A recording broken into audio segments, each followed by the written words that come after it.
Hi అండి. ఇదిగా గర్బూజ పండు, దీంతో జ్యూస్ చేస్తున్నా. ఇదిగండి, ఇట్లా కట్ చేసుకోవాలి మొత్తం. ఇదిగండి, ఈ లోపల ఇలాంటి గింజలు ఉంటవి. ఇది ఒక సపరేట్గా మిక్సీ పట్టాలండి. ముందు దీనిలో కలపకూడదు. ఈ ముక్కల్లో ఇగో ఇట్లా సపరేట్గా మిక్సీ పట్టుకోవాలి. ఈ గింజలు మిక్సీ పట్టి చేస్తే జ్యూస్ చాలా టేస్ట్ బాగుంటుందండి. కొంతమంది తెలియక గింజలు పడేస్తారు, అట్లా పడేయకూడదు. ఇట్లా జ్యూస్ చేయాలి, బాగుంటుంది.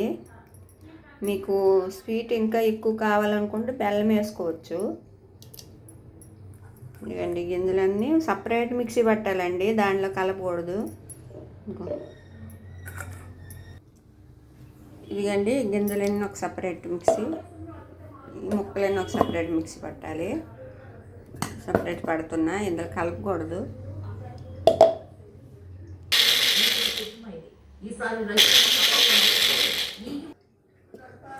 ఇదిగో చూడండి, ఆ గింజలన్నీ మిక్సీ పెట్టాను కదండి, ఇది ఇట్లా ఫిల్టర్ చేసుకోవాలండి.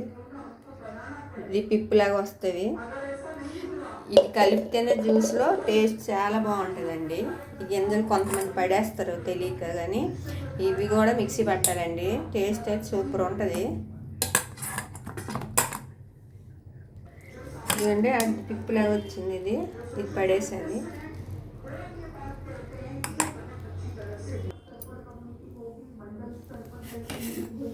ఇదిగండి, ఇది మిక్సీ పెట్టేస్తాం కదండి, ఇది కూడా ఇప్పుడు కలిపేయాలండి రెండింటిలో.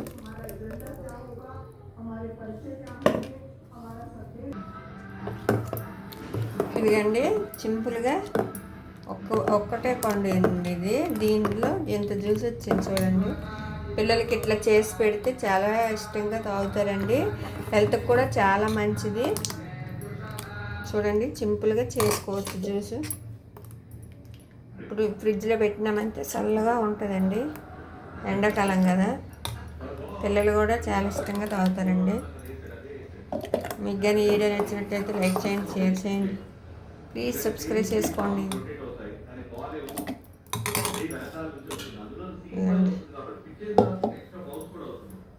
బాయ్ అండి.